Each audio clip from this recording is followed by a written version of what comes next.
As we settle our hearts and our spirits, our thoughts, we center our minds as we do in the liturgy each Sunday, I invite you now to settle your thinking, to slow the pace of what you're doing, maybe to take an icon or a cross or a statue, and if it's safe, to light a candle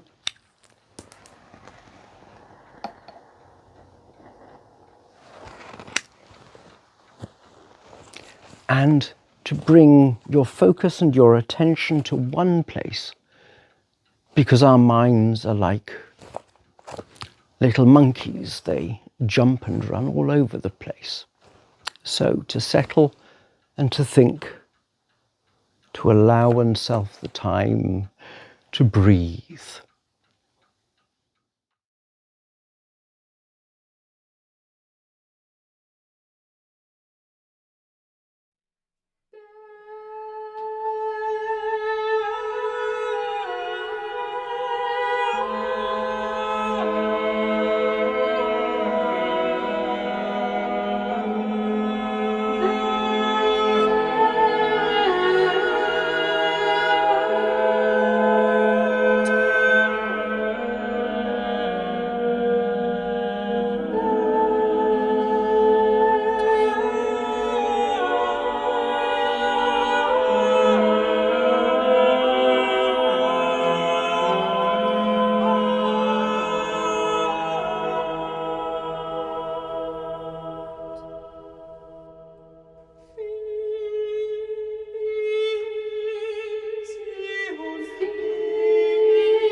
Each of you will remember that our liturgy in Holy Week is actually a continuous, prolonged play in 3 acts. The Triduum, the Holy 3 days, Maundy Thursday, Good Friday, and Holy Saturday, is one continuous liturgy. You will find there's a greeting at the beginning of Maundy Thursday, but there is no dismissal.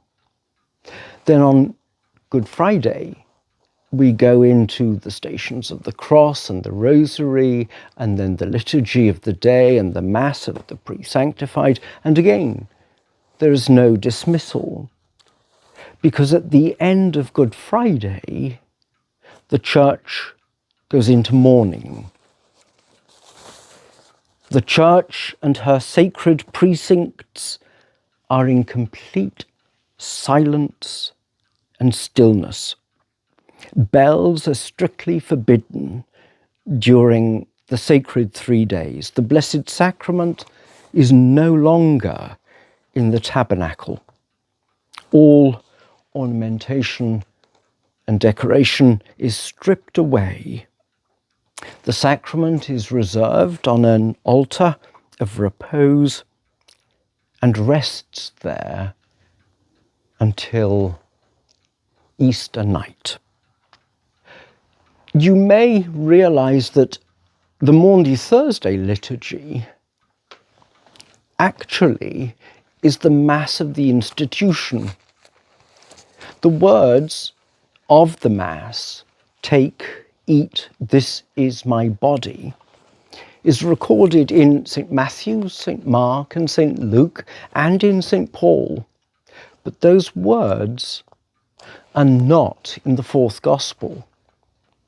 Liberal German biblical critics 150 years ago said because St. John didn't know about the Last Supper. St. John, they say, represented some other tradition that didn't have Holy Communion or the Mass. Fortunately, today we're a little bit more aware of the Greek and the subtle nuances and shades of meaning that are present in the fourth Gospel. The central act of the Last Supper in St. John is the washing of the disciples' feet.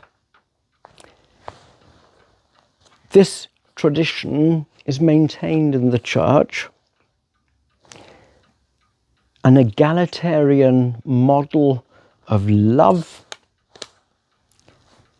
that posits its quite tangible challenge to the social order.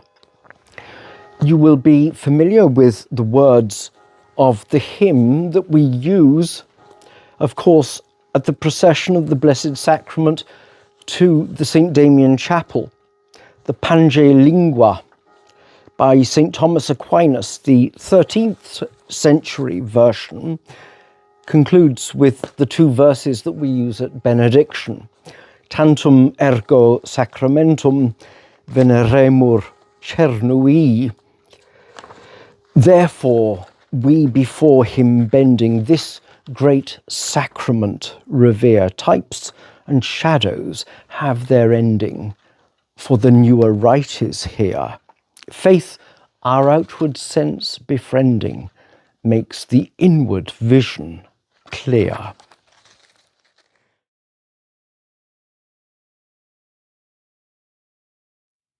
Pange lingua gloriosi, corporis mysterium, sanguinisque preciosi, quem in mundi pretium, fructus ventris generosi, rex effudit gentium. Tantum ergo sacramento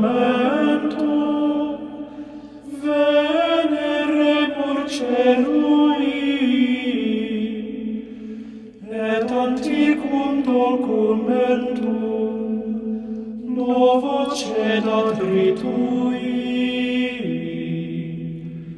prestet fides supplementum sensu unde effectui.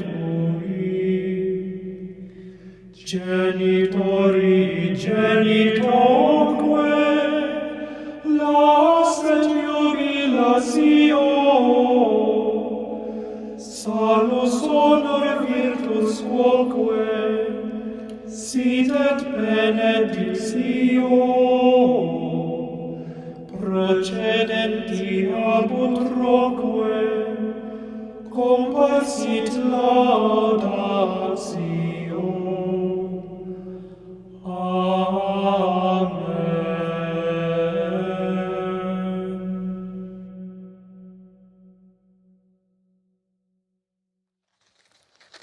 C.S. Lewis tells us that next to the Blessed Sacrament, your neighbour is the holiest object presented to your world.